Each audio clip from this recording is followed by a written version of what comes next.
So this beautiful redhead that you see in front of you is also pictured here on this slide that says "About me, Marta Russick."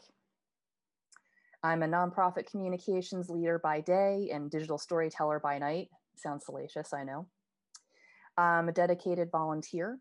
For me, that means that I am a volunteer for the American Red Cross. I help them with their blog and I lead their team of blog writers, which is really satisfying work.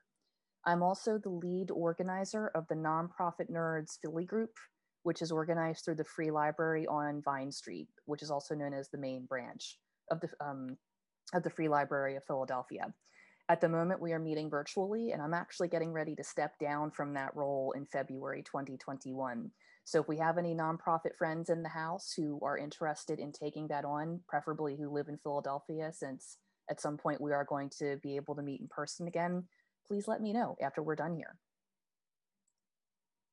I'm unapologetically me, so I'm very open about the fact that I am an autistic woman. I'm bisexual. I don't really have any form of religion, but I really love working with Quakers. My daytime job is working for a Quaker organization called Friends General Conference. So I'm pretty open about who I am, what I believe, and that I believe we all deserve to feel safe and held in this world that we live in. And that's pretty much central to what we're going to be talking about today. And I am a huge self-care advocate, particularly in my case, because I am an autistic person. And the way I experience the world can be really taxing, partially because I experience sensory information at a level that would probably be really overwhelming compared to other people's experiences. So the other day I was on a Zoom call and I heard one of my participants' dogs walking on the floor, even though nobody else could. So because I hear extra noises that other people might not hear, because I see color differently, because I'm taking in a lot of extra sensory information, my days can be pretty tiring. What that also means is that, being around other people, being in meetings, being in Zoom meetings all day can be especially taxing. So for me, self-care is not just a buzz phrase, it is a way of keeping me safe and also establishing boundaries so that I can be the best daughter, the best aunt, the best worker, and the best volunteer and digital storyteller that I can be. So here's a slide of me giving you the thumbs up because you party people are pretty spectacular, but it's also me giving a thumbs up because this slide is saying, please follow me online. My website is martarussick.com. That's spelled M as in Mary, ARTA, RU, S as in Sam, E as in Edward, K as in Katie.com. And it's all one word. All right, so what is self-care and why is it so important? These are both really good questions that you ask. So this particular slide is of a female presenting person with long hair who has darker skin, wearing headphones and a zip-up jacket. And it reads, what is self-care and why is it so important? Self-care is an invitation to the following things. And there's going to be two slides here. So there's a couple of different things that we're being invited to do when we say self-care. It's an opportunity to release stress and rest. It's an opportunity to establish healthy boundaries.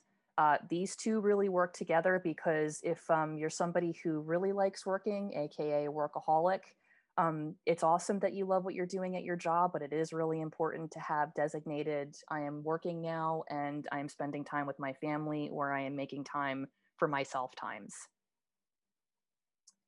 It's an opportunity to build space for compassion, particularly for yourself and the people around you. It's an opportunity to develop resiliency by connecting with your feelings and listening to your body. We're going to talk about something a little bit later called shame resilience. Excuse me. Shame resilience is just this idea that we recognize how our body is behaving when it's experiencing shame. And I'm not experiencing shame, but I'm experiencing a very dry throat. So one moment.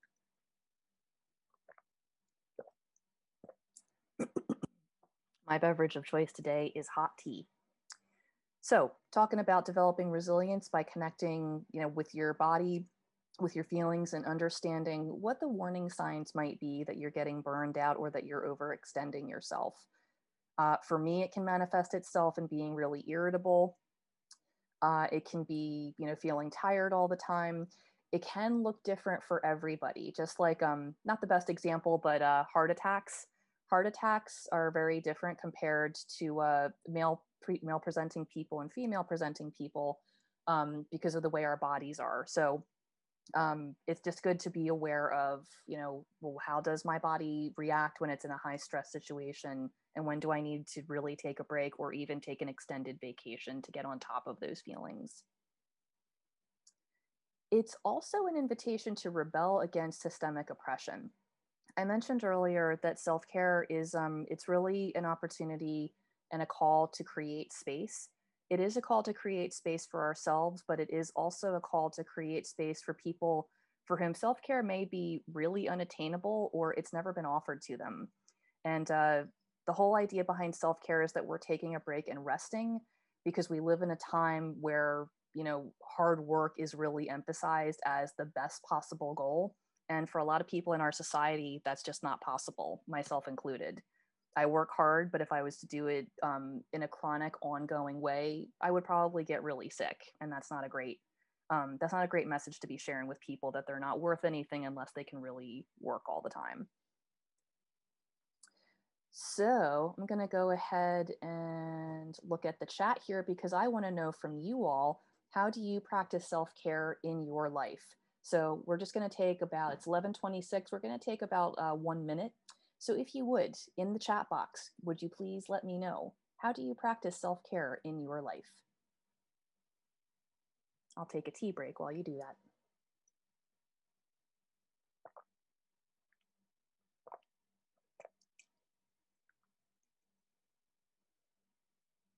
John says getting more sleep. A friggin' men. That is a great way to practice self-care. And if it helps, self-care can be something really big, like getting more sleep or taking all of your PTO time. It can be small things like taking a couple of deep breaths, running your hands under warm water. Ooh, here we go. Jamie said somebody on Discord said Netflix. We have drinking more water, tea breaks. Yes, yes. More walks outside. +1 on Netflix. Thanks, Dave. Recovery meeting almost every day. Thank you so much for sharing that. I appreciate that. Use all PTO, long breaks alone. Oh, Mark, remember to stay hydrated. In Quaker spaces, because Quakers do silent worship, at some point somebody came up with the idea of, the soundless clap in order to show approval. So I'm going to go ahead and do the Quaker applause right there. Shower, yes. And there's going to come a point where we're all not working from home anymore. So if you want to mimic the feeling of a shower when it comes to self-care, I personally like to run my hands under not cold water. I like to run my hands under warm water so that if I'm experiencing a high stress situation or I'm triggered by something during the day, I'm able to use warm water to kind of bring me back to center. Paper face masks, nice. Improving my home. Home improvement is a lovely way of doing self-care. Oh, this is great. Okay, thank you so much. You are all self-care experts, and I appreciate that. All right, so now that we know a little bit about what self-care is, let's go ahead and talk about what it is not. This slide also says what is self-care and why is it so important? And it has a picture of a male presenting person on a red circle just going, ew. And we're going to see why this person is saying ew right now.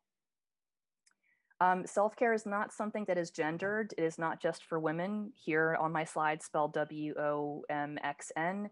Anyone can and definitely and totally should do it. It is not a sign of weakness. It's not a sign that you can't do the work that you're doing. It is a really valid way of slowing down and rejuvenating yourself and resting so that you can be more productive and more attentive to the needs and responsibilities that you have in your day-to-day life. And this is a really important thing. Self-care is most definitely not overindulgence. I found this out the hard way this year. During the pandemic, when I was definitely feeling signs of depression, I would really, turn to my favorite foods, which unfortunately are filled with sugar and chocolate, and anything that is like dessert, I'm probably going to eat that.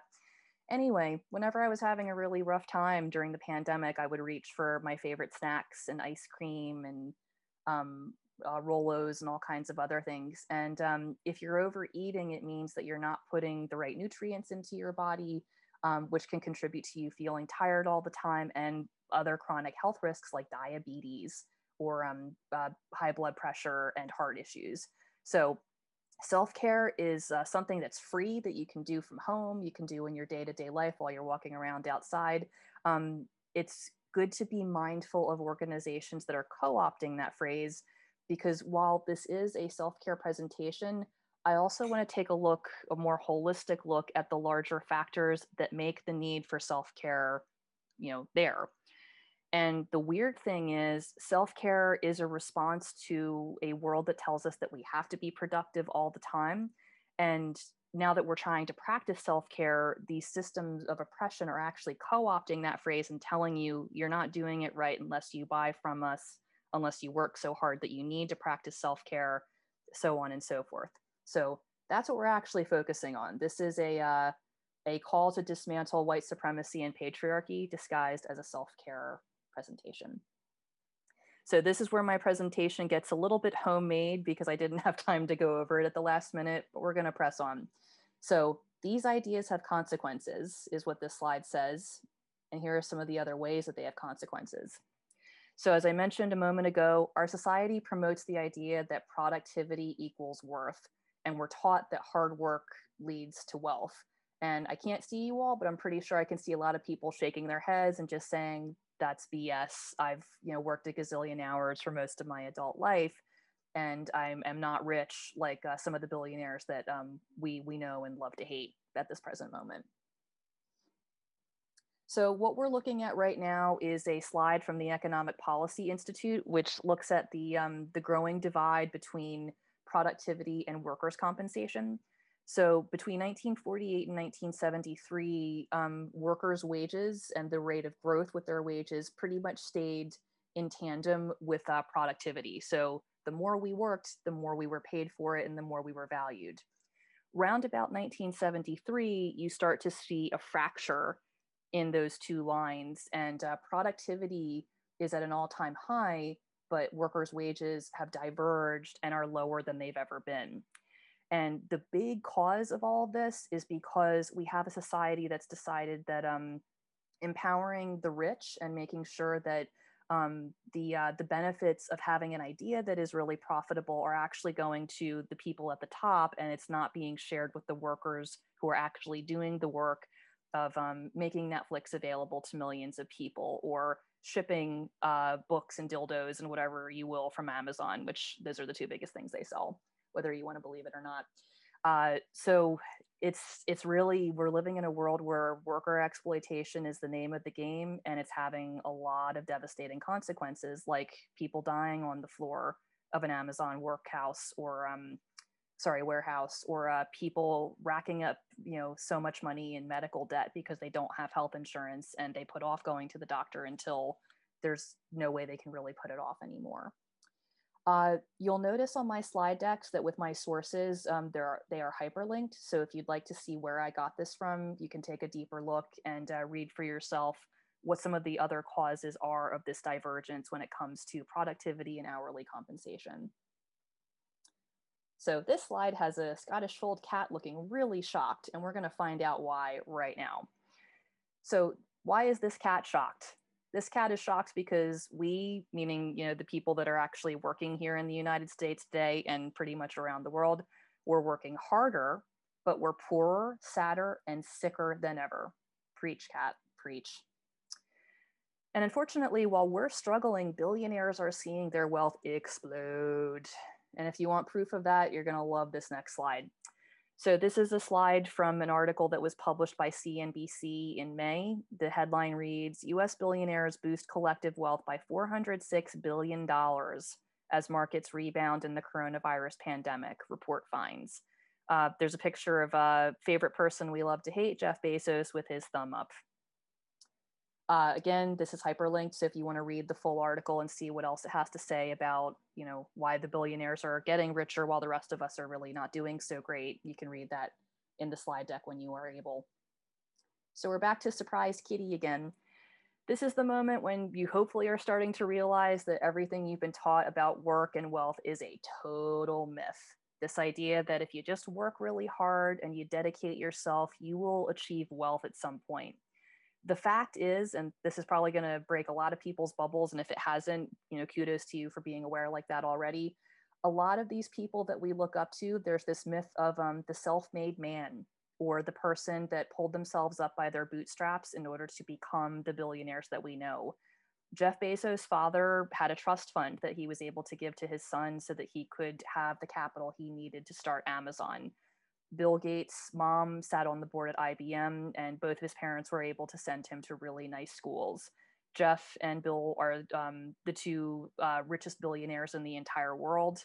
And the fact is, they were able to get their start because they came from affluent families. So I'd like to really use this opportunity to disavow any further beliefs that this myth of, anybody can become rich, unfortunately, is really not true. The game is rigged, and now people's lives are on the line because so many individuals believe that, and because our government currently caters to that. And that's the end of my rant on that. So this brings us all back to self-care as a revolutionary act. Self-care is a revolutionary act right now because we're taught that if we just really work hard, it's going to pay off for us at some point. And because we're really emphasizing productivity instead of getting a good night's sleep, taking care of ourselves, spending time with our families, spending time with our friends, getting to know ourselves and what our wants and needs are, because we're putting that all off for the sake of empowering billionaires and the super rich, we're all suffering as a result of it.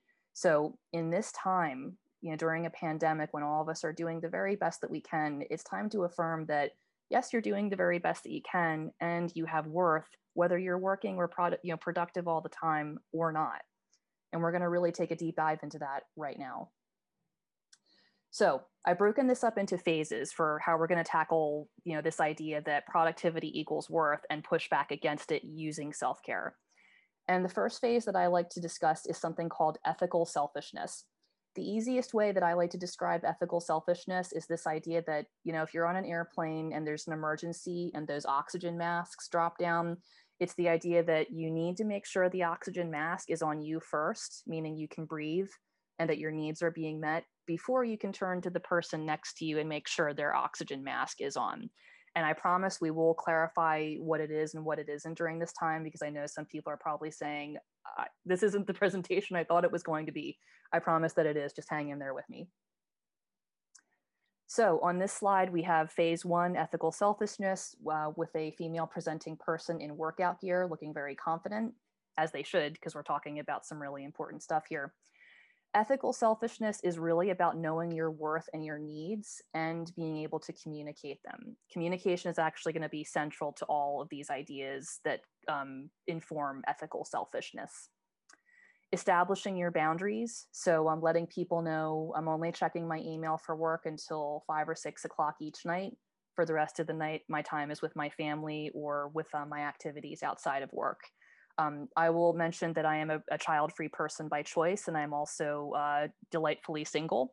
So even though I have a lot of free time compared to my beloveds who are full-time parents and caregivers, in addition to being full-time workers, I still have worth. And anybody else in this virtual space who is in the same position where you don't have children and you're single and you don't have a problem with either of those qualities, you shouldn't.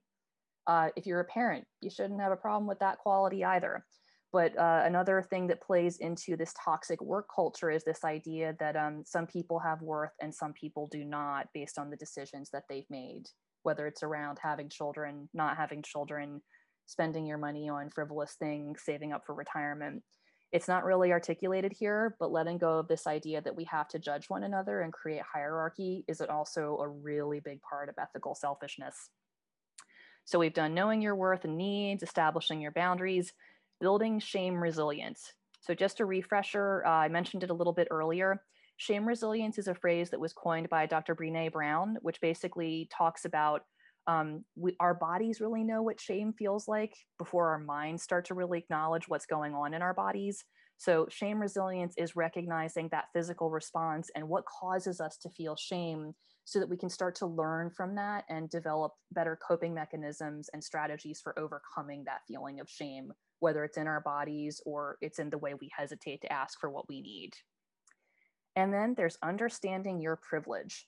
So, as I mentioned earlier, there are a lot of people for whom self-care is a privilege. So you do have the time and the space to be able to use your paid time off, take a break, or take a sick day, or take parental leave if your company is nice enough to offer that to you.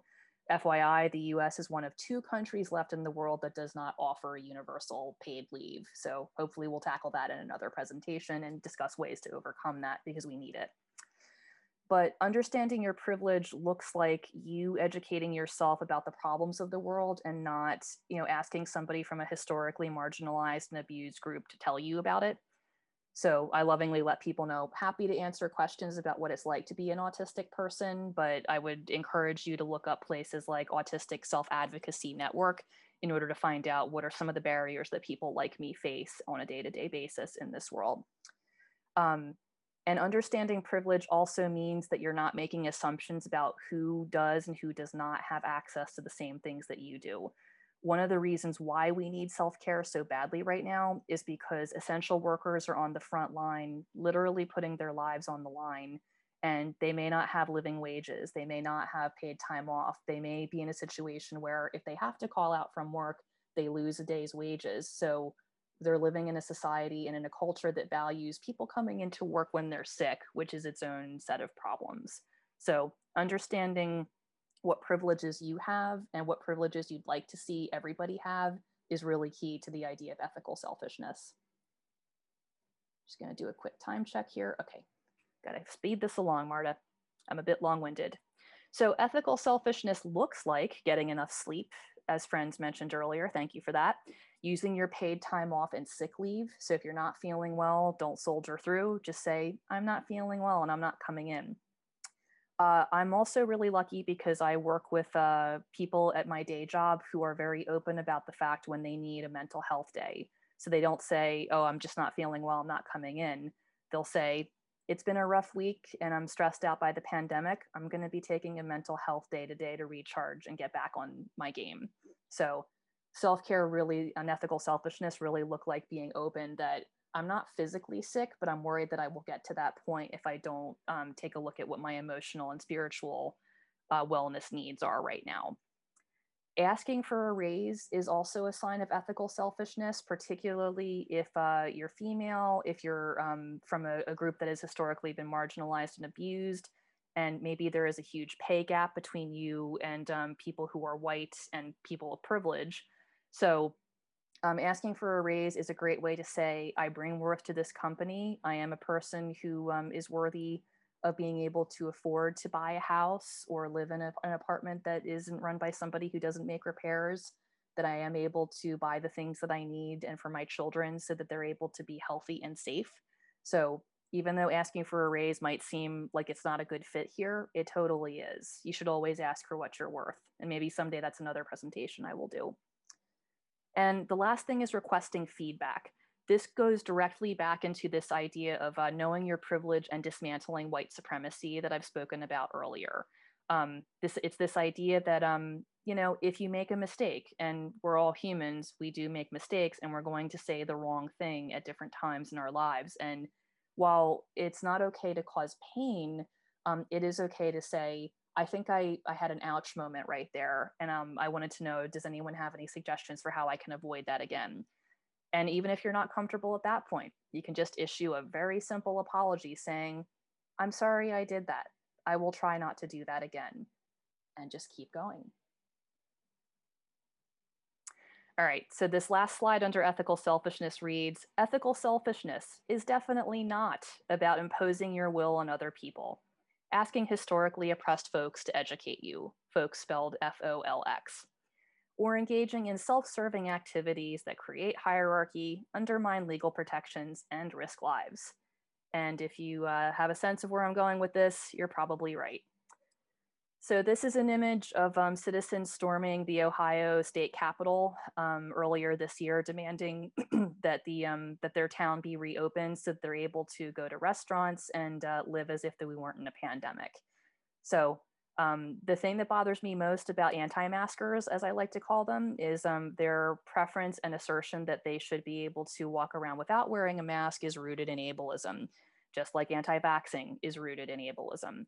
So if you've been on the fence about whether or not to wear a mask, or you feel like it's not that big a deal, this hasn't happened to me, and it doesn't seem like I'm going to get COVID-19, just make the assumption that you are as vulnerable as the people around you.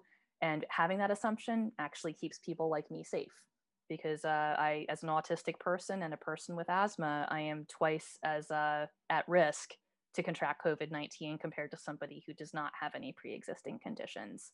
So if nothing else, please remember this image and don't look at it as those patriots. Look at it as these are people that are imposing their will on others and putting people at risk, and that's definitely not ethical selfishness. Phase 2 is reframing the narrative. This is going to be probably the meatier section of my presentation, so bear with me. There's going to be a lot of reading, but I think it is all really important. All right, so we have a female presenting person holding up a laptop with the phrase phase 2, reframing the narrative. What's important to know is that this year alone, billionaires became $406 billion richer, while 30 million Americans lost their jobs. And at this present moment, up to 40 million Americans are now at risk of losing their homes if eviction protections are not extended further. So the question is, how did we get to this point? And the simple one-word answer is exploitation. The other myth that we commonly hold on to is this idea of the self-made man or the self-made billionaire. Nobody can be self-made if they are using roads that are paid for by public funds, if they are using labor from unions or other organizations, if they are using electricity that we all pay into. We're all using the same resources. So unless a billionaire somehow has the way to make their own roads, generate their own electricity, and grow their own human beings, which would kind of be a freaky idea, there is no way that somebody can be self-made. They are sharing into these resources, and hint, they should be paying into the use of those resources and paying their fair share like the rest of us. So this idea of reframing the narrative really boils down to looking at the big picture. Like if you've lost your job, if you have a lot of debt and you're beating yourself up over that, metaphorically, you shouldn't be, because it's not your fault. On this particular slide, we still have the female presenting person with the laptop, and now we have two ways of reframing this narrative of us versus society, and whose failure is it if somebody loses their job or is having a rough moment. This also goes back into having compassion for yourself. So acknowledging I'm doing the very best that I can during a pandemic.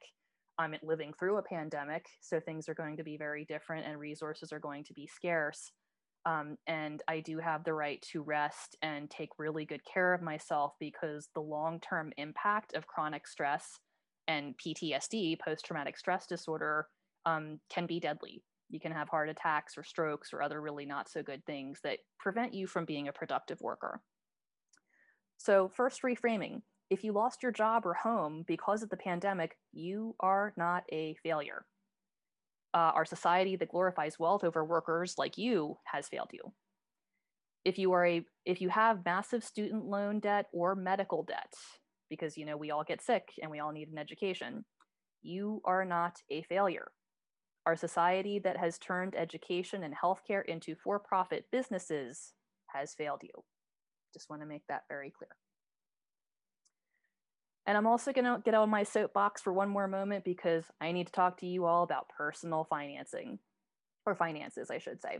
So we've all probably read those articles that say top 5 ways to save money so you can pay off your student loan debt more quickly, or things you can do to be supportive during a pandemic.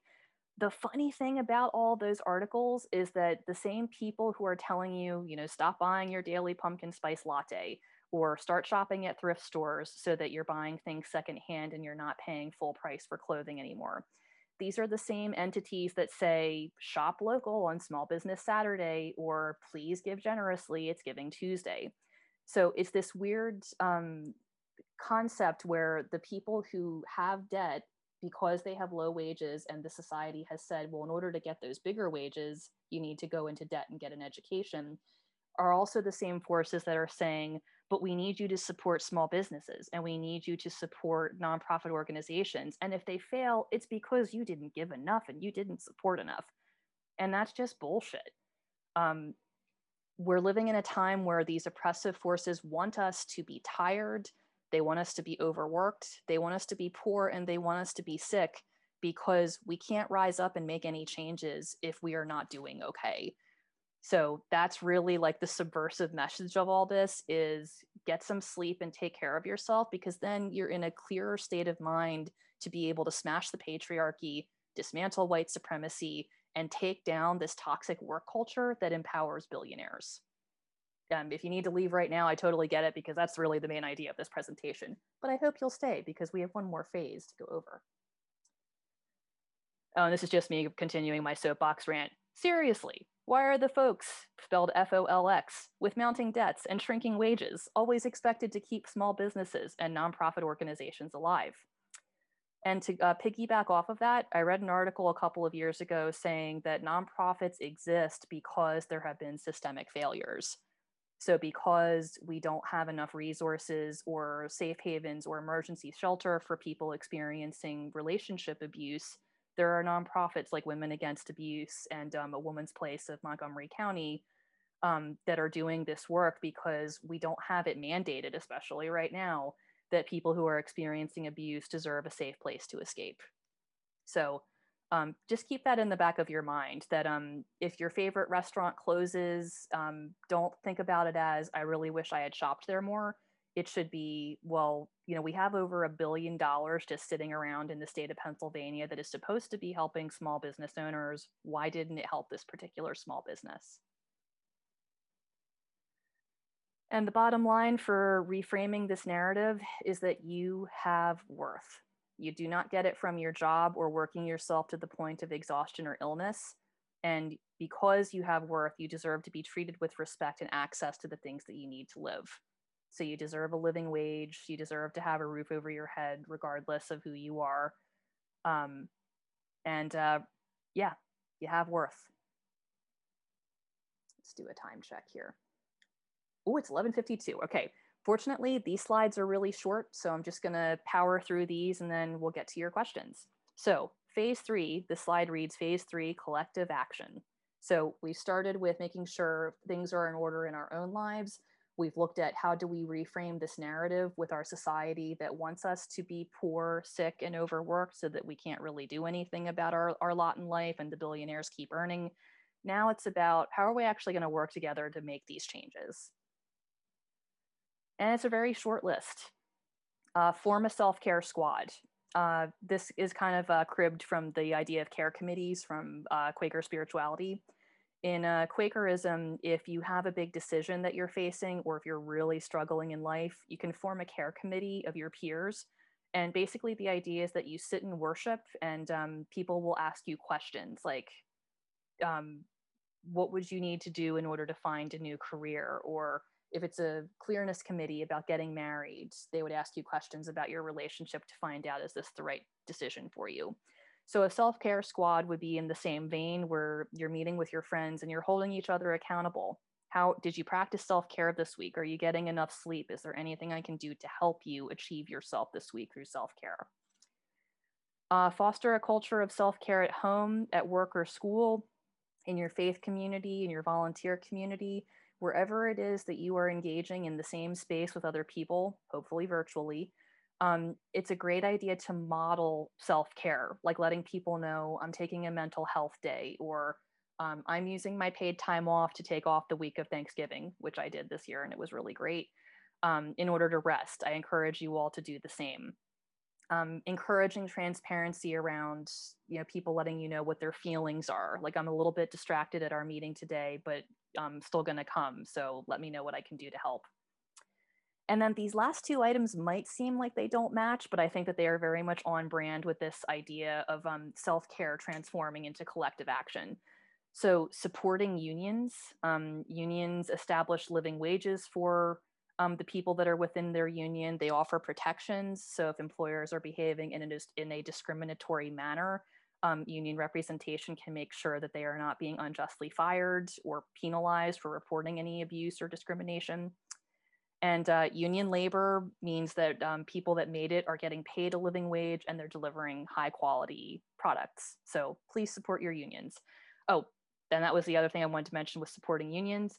That also means that if there is a company that is disrupting its workers' ability to form unions or organize, like Amazon, please let your opinions be known. Write your representatives and let them know, that Amazon warehouse that's supposed to be coming, we don't want it here because we don't want that kind of culture in our town hurting our people. It's telling people we're all going to not shop at Amazon or use Amazon Prime anymore. We're going to be shopping locally and encouraging our representatives to support our small businesses so they're getting local support from the people who love them and support from funding from the state or the local level. And then voting in every election makes sure that people who share your values and will advocate for workers' rights and for paid time off and paid family leave, which I hope that we will get very soon, voting in every election ensures that that is a possibility. I noticed that some people say, well, I'm just going to vote in the presidential elections. Please, if you're not already doing this, vote in every single election like it's the most important election of your lifetime. Because the fact is, the local elections and the people who are elected to serve in local office where you live will actually inform the decisions that are being made in the elections that are happening at the national level. And I just realized I forgot to give a description of this slide. It says Phase 3 collective action, and it has a picture of a female presenting person in a wheelchair on a faded yellow circle. All right, so I'm going to, I know that we only have a couple of minutes left, so I wanted to leave some time open for questions and comments if anybody would like to share anything. Great, yeah, so what I'm gonna ask is if you could please just raise your hand and then I'll ask you to unmute when, I'll just go ahead and then I can just pick who's gonna ask the question just to give it a little bit of organization. We're not all just talking at once. Sounds good. Thanks, Jamie. Big round of applause for Jamie. And also, Jamie, should we be recording this section or do we want to turn it off in case people have private questions?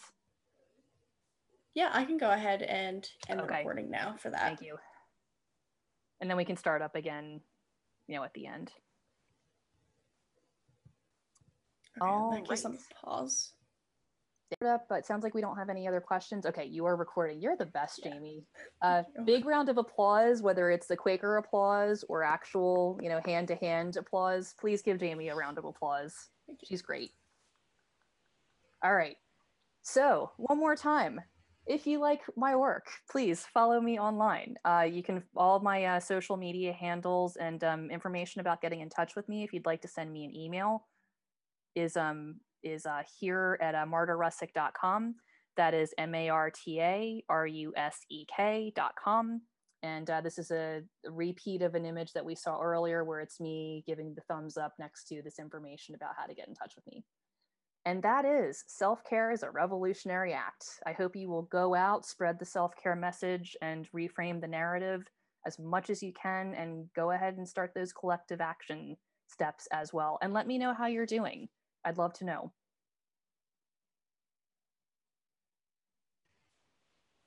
Great. Thank you so much, Marta. Thanks, Marta. Thanks, everybody. Have a wonderful rest of your day and practice self-care as much as you need to. Thanks. Have a good day. Thank you, Marta. Thank you.